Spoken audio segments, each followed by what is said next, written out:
It's cooking!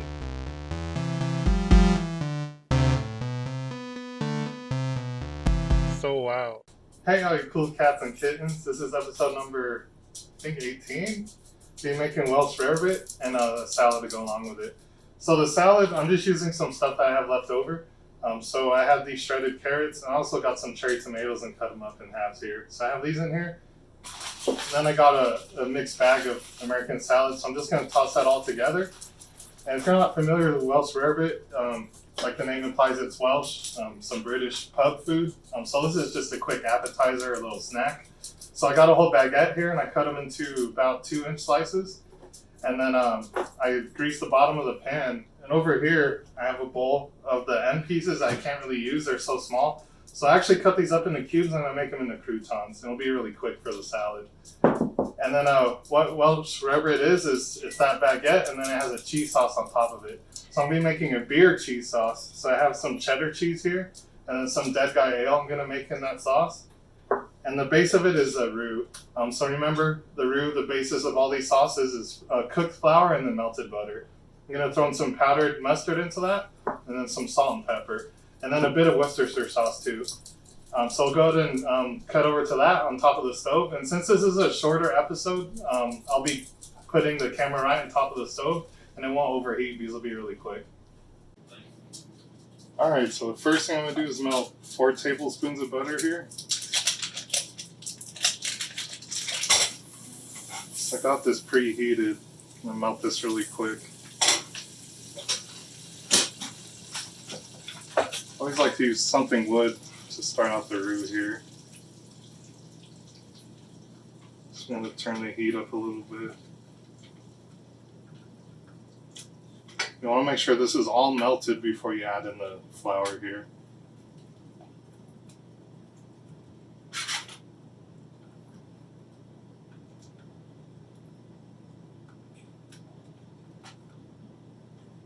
And this is a way you can make a lot of different cheese sauces. Sometimes they call for milk or what else will they use? Some milk or water, and even an egg sometimes. In this case, I'm going to be using beer, so it'll be really tangy sauce here for the cheese.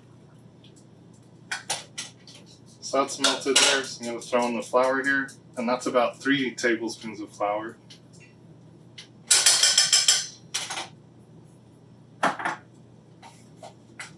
And then the key here is to get a nice deep brown. So I'm going to let this cook for about 3 minutes. You just want to make sure it's all stirred in.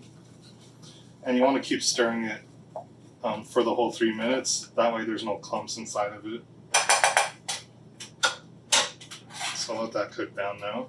Alright, so it's been about 3 minutes. You see here it's nice and brown. That's exactly what we want. And while this was cooking, I also buttered the bread. As you can see here, remember the pan is greased on the bottom and we have butter on the top. I'm going to throw this into the oven with the broiler so the top of it is on for about 4 minutes.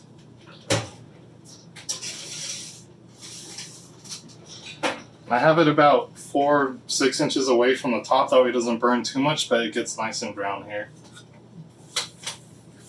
So you see there, this is a nice dark brown color. So now I'm going to slowly add in the beer here. And this is about 3/4 cup. And remember, I'm using dead guy ale in this case. So this is kind of a darker beer. You can use something like a stout or a porter too. Just want to add it in a little bit at a time. And that's 3/4 without the head of the beer on there. I actually let this sit a little bit and it reduced down. So it's a little bit over 3/4, but that's fine. I can add in a little bit more cheese if I have to. You can see there, I wish you could smell it. It has that nice toasty flavor from the roux, and then the beer is coming through on this. So just kind of clean up a little bit here.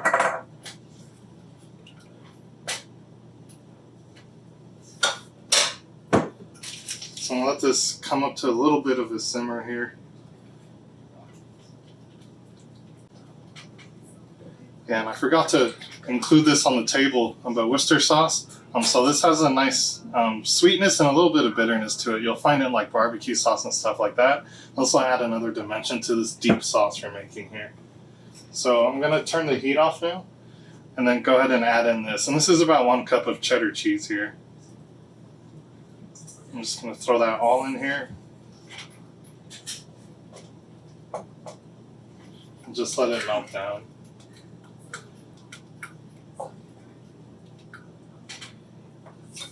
And also, this is a 1 tablespoon or a teaspoon of ground mustard. If you have Dijon mustard, that's even better.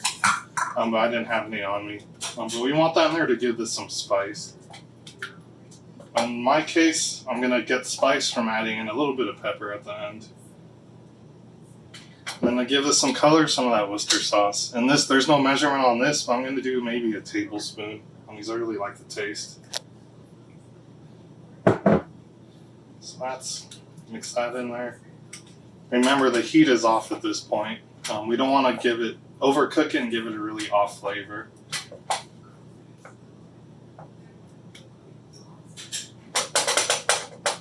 So the bread is toasting. Let me check on it. Yeah, it's ready to come out. Remember, it's broiling, so it's really quick.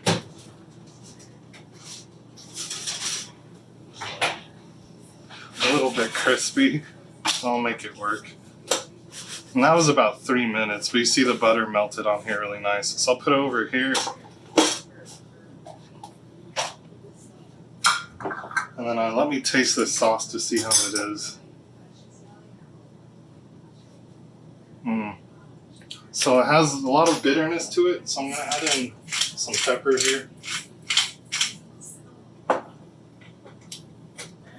And then some salt to kind of balance that out. Because it's really tart from the beer and the sharpness of the cheddar cheese. Yeah,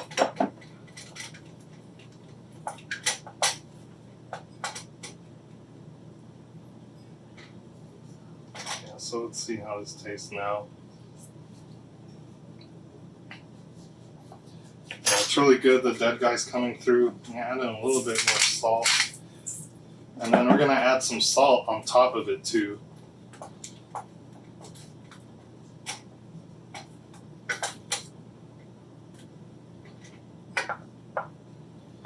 Yeah, so I'm going to take it off the heat and keep stirring it a little bit so it thickens up a little bit.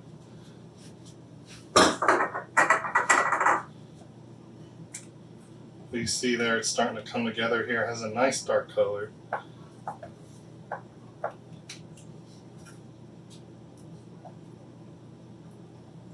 I think I'll use a ladle to put it onto the bread here. So let me just take this over. Using a dry part of the towel. You never want to use a wet towel and something hot because you'll end up steaming your hand, so be careful of that. Move it over there a little bit.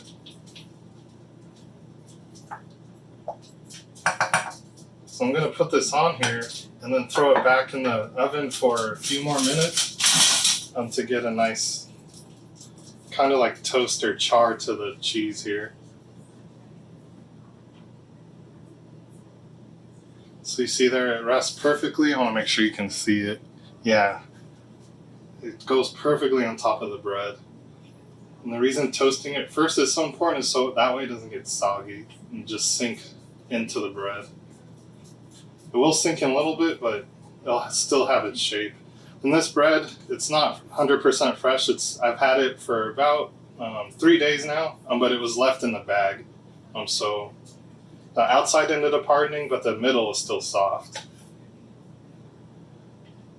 See there, we just want to cover as much as we can on the bread.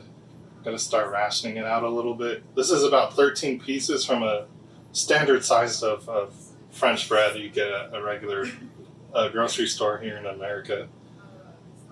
So we're coming in close, have just enough at the end. So let me just start pouring this out on these. Make sure I get as much as I can out of here.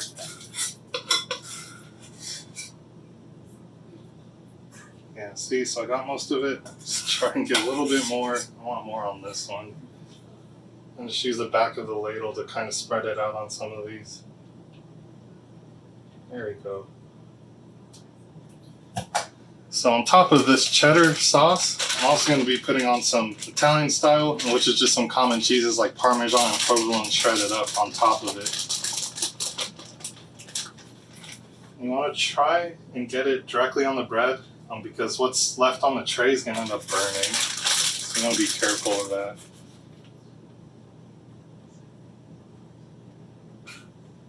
So this is like a almost fancier take on grilled cheese, like open face grilled cheese here. These are using a cheese sauce and then just some straight cheese here. So I'm getting out as much as I can here. And luckily I had this left over from some risotto I made before. So remember, you always want to use ingredients you have on hand. You can kind of incorporate it into stuff. Because I originally wanted to make this, I forgot I even had this, so it ended up working out really well. You never want to waste ingredients. And that's why I recommend when you're cooking, don't be scared of getting those specific ingredients. Just after the fact, think what you can use it for. That way nothing's going to waste.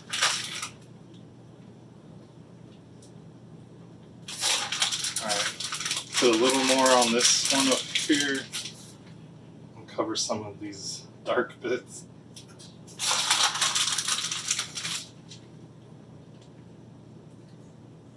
Alright. So now, for some texture, I'm going to make the mill a little bit smaller on the salt. Because we don't want giant rocks like we're doing a steak. But I do want some texture on here. I'm going to put that on top.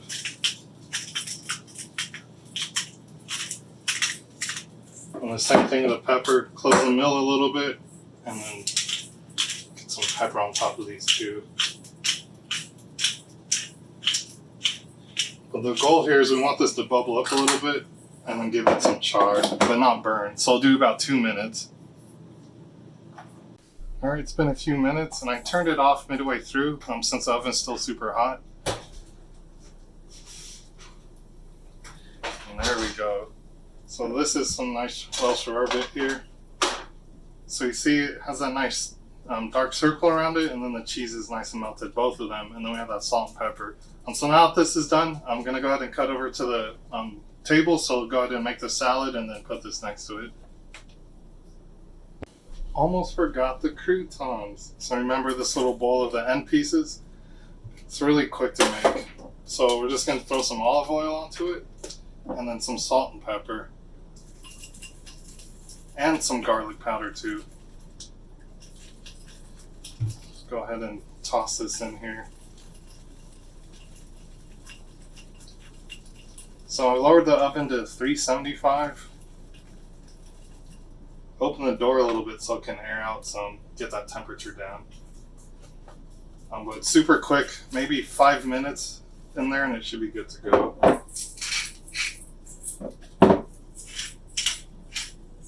And then I'd say for this amount, maybe 2 teaspoons. Please remember the garlic powder is really powerful. You don't want to overdo it.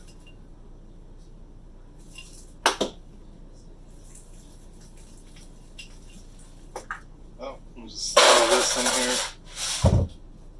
And kind of spread it out a little bit. Just want to make sure it gets toasted. Alright, so I'll throw this in there for about 5 minutes.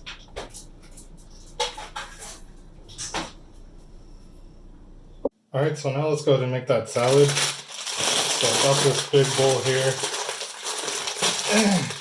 Okay, random cat running. Anyway, I'll just put this in here. You see it has some carrots in it, but like I said, I had some left over, so I'm still going to use them. So I'm going to throw those in there, and then the cherry tomatoes. And then over here, I have these croutons. So I didn't show taking them out, but it was about 5 minutes. You see they're nice and brown now, just like some you can buy at the store. So go ahead and throw those in there. And over here, I have some Italian dressing, so I'm just going to toss the salad with that. And you don't want to put too much into it, because it'll be really soggy. Remember, you could always add in more later if you want. And the easiest thing to toss it with, you can use that weird spoon and then the spatula, but I'm just going to use my hands here. It's the easiest way to toss a salad.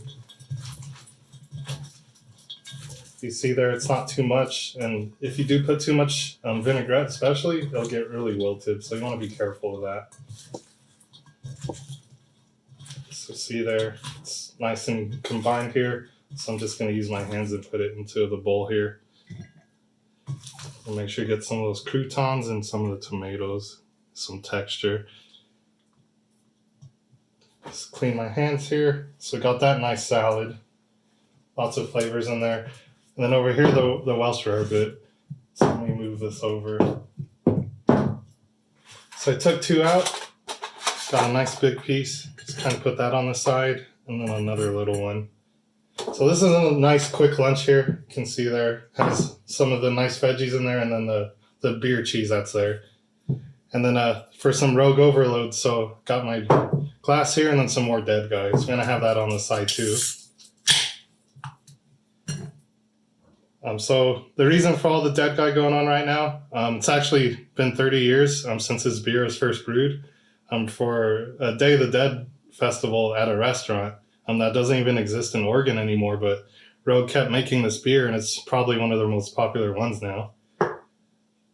So you have that there, and then there's a contest going around now. If you either print out something and tape it to the can, or do something digitally, or paint it on, draw it on, you can end up winning a cash prize, or you can win a trip to Oregon. And then this is my submission here. Tried to draw it and it came out horrifically, so I just printed it out and taped it on. But you can do anything you want for this contest. So go ahead and head over to your store and you can get one of these blank cans and then submit it to Rogue either on their website or on their Instagram, and then you can be entered to win automatically. But there you have it. Absolutely stunning Welsh Rarebit with a nice home salad here.